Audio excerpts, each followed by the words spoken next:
오늘 본문에서 미디안의 제사장 이드로는 하나님을 찬양하고 있습니다.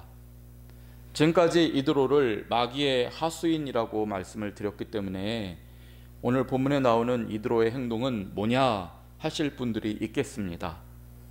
또한 이드로에게 믿음이 있느냐 없느냐 하는 문제를 따질 때 오늘 본문을 가리켜 그가 믿음이 있음을 인정하는 분도 적지 않으리라 봅니다.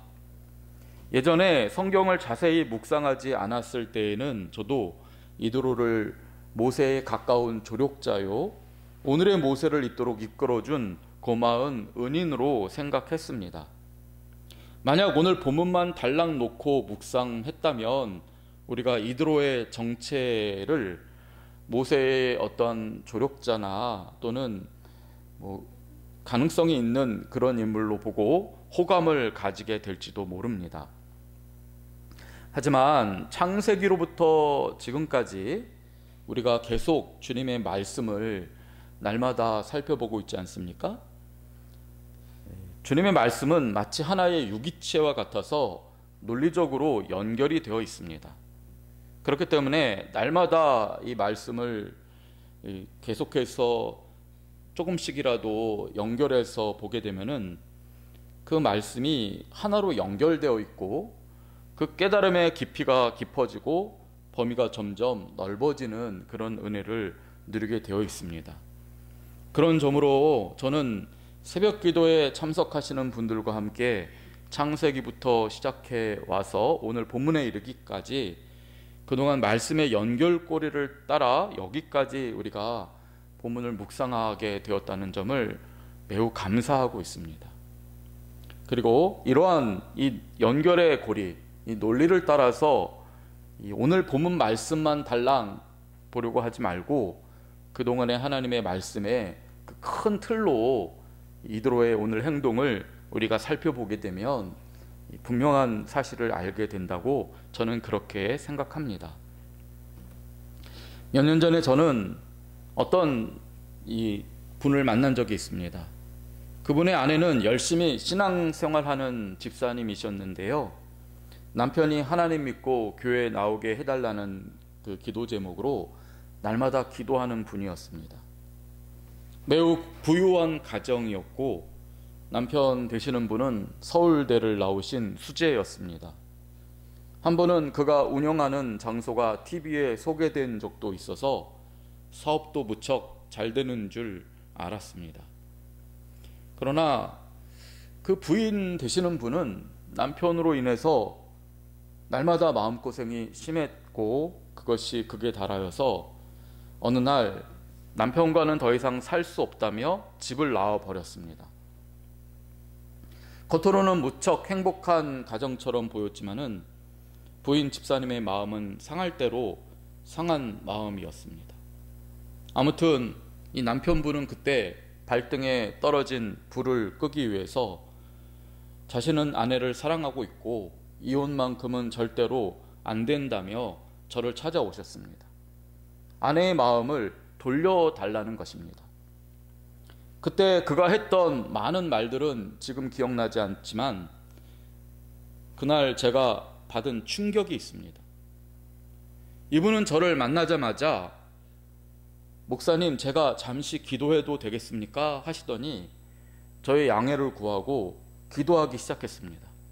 그것부터 놀랄 일이었습니다. 교회를 다녀본 적도 없는 분으로 알고 있었고 당연히 믿음이 없는 분으로 아는데 목사 앞에서 자신이 기도를 하겠다고 했기 때문입니다.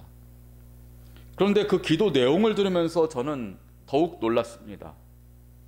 내용적인 면으로는 그야말로 완벽한 기도였습니다. 분량으로도 한 5분 정도나 되는 긴 기도였는데요.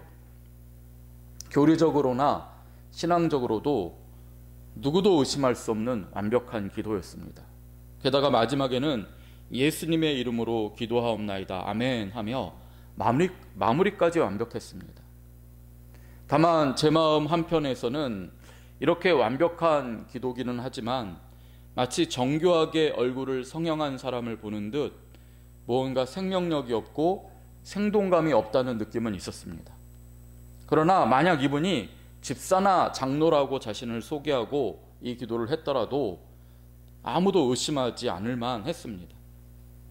그 다음에 그는 기도한 뒤에 구구절절 자신을 위해 힘을 써달라고 하면서 지금은 사업상 시간을 낼 수 없어서 교회를 나가지 못하지만은 얼마 있다가는 아내의 바람대로 교회에 나가겠다, 그렇게 약속까지 했습니다. 저는 그때 완벽히 이분의 말을 믿고 여자 집사님을 설득했습니다. 남편이 이렇게까지 하니 또 믿음이 없는 것도 아닌 것 같으니 다시 한번 주님 뜻대로 기도하고 좀 주님의 때를 기다리자고 했습니다. 오랜 시간이 지났습니다.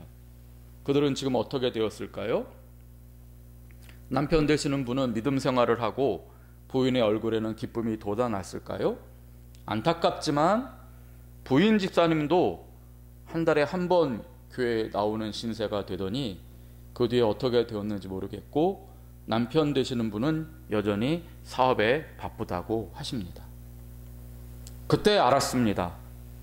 야, 세상에는 이런 사람도 있구나. 믿음이 전혀 없음에도 원한다면 마치 수십 년간 신앙생활한 것처럼 믿음의 자녀와 함께 할 수 있는, 순식간에 그 일을 꾸밀 수 있는 사람도 있구나. 그들은 원하는 바를 얻기 위해서는 빛의 천사로 가장하지만 사실은 그 삶으로 주님을 모욕하는 사람일 뿐입니다.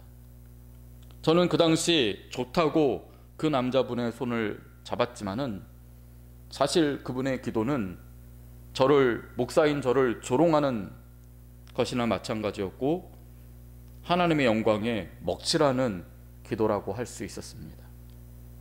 야고보 사도는 야고보서 2장에서 다음과 같이 말씀합니다. 네가 하나님은 한 분이신 줄을 믿느냐? 잘하는도다. 귀신들도 믿고 떠느니라. 아, 허탄한 사람아, 행함이 없는 믿음이 헛것인 줄을 알고자 하느냐. 귀신도 하나님이 어떤 분인 줄을 안다고 합니다. 하지만 귀신은 믿음의 행동을 하지 않지요. 그들의 행동은 사람을 어떻게든지 믿음에서 떠나게 하려는 행동일 뿐이고 주님의 영광을 가려버리려고만 합니다. 그러므로 믿는다는 사실은 하나님에 대한 이론적인 것을 완벽하게 아는 것이 아닙니다. 믿음은 하나님께서 나의 삶에 역사하시는 그 삶을 이루어 나가는 것입니다. 히브리서 11장 6절, 하나님께 나아가는 자는, 즉 하나님을 믿으려는 자는 반드시 그가 계신 것과 우선 믿어야 할 것은 이론적인 것일 수 있습니다. 하나님이 살아 계시다는 사실, 하나님이 어떤 분이라는 사실을 믿어야 함과 함께 그가 자기를 찾는 자들에게 상을 주시는 이심을 믿어야 할지니라, 그렇게 말씀하고 있습니다. 이론적으로 안다고 하나님 믿는 것이 아닙니다. 신학적으로 안다는 신학자가 하나님을 믿는 것이 아닙니다. 그 신학자가 하나님 앞에 영혼의 무릎을 꿇고 자신의 삶을 날마다 주님께로 복종해 나가는 것이 믿음인 것입니다. 삶이 변해야 믿음인 것입니다. 하나님의 영광을 아무리 신학적인 이론으로 잘 설명한다고 해도 그의 삶이 하나님 앞에 변화되지 않고 사랑도 없고 섬김도 없다면 그는 오히려 그와 같은 뛰어난 논리와 그리고 하나님께서 주신 재능으로 하나님을 영광스럽게 하기보다는 하나님의 영광에 먹칠을 할 뿐입니다. 우리가 주님을 믿는다고 하면서 여전히 삶의 변화가 없고 여전히 내 계획과 내 꿈에만 매달리며 내 꿈과 내 계획을 실현하기 위한 도구로서 하나님 앞에 날마다 부르짖는다면 그 삶은 믿음과는 아무런 상관이 없습니다. 그리고 주님과도 아무런 관련이 없습니다. 오늘 본문을 보면 모세는 장인에게, 자신에게, 그리고 이스라엘 백성들에게 일어난 일을 간증했습니다. 구구절절 여호와 하나님께서 하신 일들을 이야기합니다. 그러면서 그 믿음의 길에는 분명히 고난이 있었다는 사실도 동시에 증거했습니다. 수많은 모욕과 위협이 있었습니다. 서슬퍼런 바로 왕과 그의 신하들의 칼부림도 있었고 채찍질도 있었습니다. 홍해 바다 앞에서 죽음의 위협을 경험하기도 했고, 광야에서 메마름도 경험하고 차가운 추위도 경험했다는 것입니다. 하지만 그때마다 하나님께서는 그 모든 어려움을 이기게 해주셨고, 다른 누구도 아닌 430년 동안이나 노예 생활하는 변변찮은 민족인 히브리 민족을 당신의 자녀요 백성으로 삼으셨고 알뜰살뜰 살펴주셨다고 그렇게 고백합니다. 하나님은 여호와 하나님이셨습니다. 다른 누가 아닌 이스라엘 백성들을 선택하시고 그들에게 당신의 뜨거운 사랑을 베풀어 주신 여호와 하나님, 여호와 하나님이라고 그렇게 간증합니다. 그러자 이도로는 이 모든 일로 인하여 하나님을 찬송했다라고 성경이 기록합니다. 그러면서 본문 11절을 보면 다음과 같이 기록되어 있습니다. 이제 내가 알았도다. 여호와는 모든 신보다 크심으로 이스라엘에게 교만하게 행하는 그들을 이기셨도다. 말만 들으면 얼마나 그럴듯합니까? 이 신에 대해서 이론적으로 이대로만큼 잘하는 사람은 없습니다. 그걸로 밥 벌어먹는 제사장입니다. 그렇기에 그는 여호와가 모든 신보다 크시다 라며 그렇게 겉만 그럴듯한 말을 했습니다. 하지만 이드로의 이 말은 믿음을 보증하는 말이 아닙니다. 그의 믿음을 보증하는 것은 그의 말이 아니라 행동이기 때문입니다. 여호와는 모든 신보다 크시다는 그 말은 이드로가 자기 땅 미디안으로 돌아가 여전히 우상을 숭배했다는 그 사실로 인해서 가증스러운 말이 됩니다. 여호와 하나님께서 정말 그렇게 크시다고 믿는다면 그가 하나님의 백성이 되어야 하고 하나님 앞에 무릎을 꿇어야 합니다. 그러나 말은 그렇게 하고 그가 미디안의 제사장 일을 계속했다는 사실은 오히려 하나님의 영광을 욕되게 하는 것이었고 이스라엘 백성들을 교란하는 악한 마귀의 속임수에 지나지 않습니다. 이 때문에 이도로는 자신의 그 고백을 통해 이스라엘 백성들의 신임을 얻은 뒤에는 더 가증스러운 짓을 벌입니다. 지난날 제가 깜빡 믿지 않는 사람의 기도에 속아서 그의 뜻대로 놀아났던 것처럼 이스라엘 백성들은 이드로의 그 겉만 그럴듯한 모습을 통해서 그들과 함께 가증스러운 짓을 벌이게 되는데 그것이 본문 12절입니다.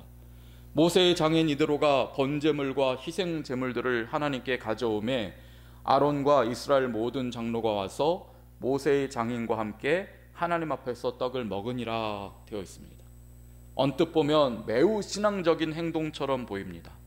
번제물이 있고 희생제물이 있고 이스라엘의 그 중에서 가장 거룩하다고 하는 모든 장로가 모여 있고 거기에 더하여 아론까지 있습니다. 그들이 이드로와 함께 떡을 먹었다고 합니다. 교제를 나눴다고 합니다. 삶을 나눴다고 합니다. 어느새 이드로는 이스라엘 백성들의 중심지에 들어서 버렸습니다. 그들을 이끌어가는 제사장 역할 같은 일들을 지금 하고 있습니다. 하지만 이로 인해 이드로는 마귀의 하수인으로서 이 이스라엘의 중심에 침투하여서 완벽히 그들을 속이고 하나님까지 조롱했다라고 할 수 있습니다. 왜 그렇습니까? 여기에 이드로가 가져온 번제물과 희생제물은 살아있었던 제물이 아니기 때문입니다. 언제나 번제물과 희생제물은 하나님 앞에 살아있던 양이나 소를 드리고 그 거룩한 예배를 드린 후에 거기서 발생하는 제물인 것입니다. 하지만 오늘 말씀을 자세히 보십시오. 이드로는 하나님 앞에 번제물과 희생제물을 가져왔다라고 되어 있습니다. 그렇다면 이 번제물과 희생제물은 어디에서 왔겠습니까? 이 번제물은 우상에게 드린 후에 나온 우상제물이고 이 희생제물은 미디안의 우상에게 드렸던 제물이라는 것입니다. 하나님께서 받으실 제물이 아니라 가증스러운 제물입니다. 그것을 번제물이라고 희생제물이라고 갖고 왔는데 그것을 좋다고 이스라엘의 장로들과 아론까지도 그것을 하나님께 드렸다라고 그저 자신은 신앙적이다라고 속고 있으며 떡까지 같이 나눠 먹었다는 것입니다. 영적으로 분별하는 능력이 없습니다. 아무리 장로면 뭐합니까? 아무리 이스라엘의 제사장이 될 아론이면 뭐합니까? 그들이 아무리 그러한 하나님께서 주시는 지혜가 있더라도 여전히 그 순간에는 믿음이 없었고 성숙함이 없었기 때문에 이드로 같은 자를 대단한 인물이라도 되는 양 상석에 앉히고 떡을 대접하고 함께 먹었던 것입니다. 그들은 모세가 없으면 어땠습니까? 모세를 기다리다 지쳐 황금을 부어 만든 송아지를 하나님이라고 해도 그런 줄 믿고 거기서 춤출 정도로 영적인 일에는 그들은 분별력이 없는 어린아이만도 못했습니다. 그렇기에 믿음이 연약했을 때에 하나님의 백성이라도 악한 적들은 삶의 중심부까지 찾아 들어와서 중심을 흔드는 것입니다. 믿는 자라도 어떡하든지 믿지 못하는 자가 되게 하고 하나님의 구원의 자리에서 벗어나게 하는 것입니다. 도저히 받아들일 수 없는 일들이 벌어졌습니다. 성도 여러분, 하지만 이 무서운 일은 오늘 우리의 믿음 생활에도 충분히 일어날 수 있다는 사실에서 거룩한 경각심을 가지시기 바랍니다. 악은 믿는 자를 믿음의 길에서 벗어나게 하는 일에 총력을 다하고 있습니다. 우리는 믿음을 액세서리처럼 생각할 때가 있고 하루 중에 예배 드리고 나서 나머지 시간은 내 마음과 내 뜻대로 골똘히 살아가지만 이 악한 마귀는 처음부터 끝까지 목적이 유일합니다. 어떻게 하든 하나님의 영광을 가리고 어떻게 하든 믿는 자를 끄집어내어 멸망의 자리로 이끌려고 총력을 기울이고 있습니다. 어떻게 이길 수 있습니까? 오늘 본문 말씀을 자세히 보시게 되면 이드로가 믿음의 길에 들어간 이스라엘 백성의 중심부라고 할 수 있는 장로와 또 아론까지 포섭하여서 흔들기는 했지만 그 가증스러운 자리에 모세는 없었다는 사실을 알 수 있습니다. 모세가 왜 그 자리에 없었을까 생각해 보면 모세는 그의 거룩한 삶의 습관대로 호렙산에서 하나님을 만나는 중이었으리라고 확신합니다.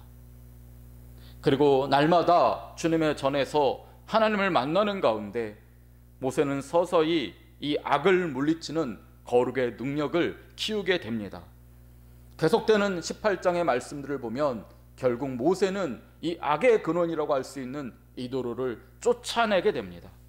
그때까지 모세는 거룩한 성산에서 주님을 만나고 주님의 자녀로 날마다 변화되었습니다. 그의 말로 악을 물리칠 수 있는 데까지는 힘을 키워야 했고 모세는 악의 자리에 물들지 않고 함께하지 않았던 것을 보게 됩니다. 성도 여러분, 오늘 우리의 믿음은 참으로 이 공허한 이 세상 가운데서 빛을 발하여야 할 것입니다. 그 일을 위해서 우리는 날마다 주님 앞에 나아가 한 걸음씩 믿음의 길을 전진해야 하고 그리고 주님만 바라봄으로써 거룩하고 또 성숙한 믿음의 길을 살아야 할 줄을 믿습니다. 오늘 성산에 오른 주님의 자녀들이 지난날에 헛된 것들은 내려놓으시기를 바라고 그리고 주님을 오늘 한층 더 닮음으로써 믿음의 능력을 키우는 우리 모두가 되시기를 주님의 이름으로 축원드립니다. 아멘. 기도하겠습니다. 주님, 악한 자들이 믿는 자까지도 공격함으로 정말 많은 사람들이 믿음의 길에 벗어나서 아버지 세상 사람들처럼 헛된 것들을 쫓아다니고 조금의 어려움 가운데도 절망하고 쓰러지고 인생을 포기하는 그런 어둠의 시대를 살고 있습니다. 하나님, 그러나 주님의 전에 나와서 주님을 붙드는 자들은 주께서 하루만큼 지켜주시고 한 걸음씩 믿음의 길을 전진시켜 주실 것이고 그러느라 머리카락 하나 다치지 않도록 보호하여 주실 줄을 믿습니다. 무엇보다 날마다 주님 앞에 몸부림치려는 저희를 불쌍히 여기시고 사랑하시는 주께서 당신의 거룩한 빛으로 우리를 채워주셔서 주님을 닮은 자가 되게 하여 주실 줄을 믿습니다. 아버지, 여전히 우리를 해하려는 악의 세력들이 너무나 크지만 그로 인해 무너지는 일도 있지만은 그러나 주님께서 결국에 지켜주셔서 우리를 궁극적인 승리의 길로 인도하여 주실 것을 믿습니다. 저는 이 믿음을 가지고 오늘도 주님을 붙들게 하여 주시고 아버지 날마다 주님의 길을 걸어가게 하여 주시며 결국에는 우리를 통하여 우리의 사랑하는 사람들까지 다 구원해내는 진정한 승리자가 되게 하여 주옵소서. 예수님 이름으로 기도드립니다. 아멘.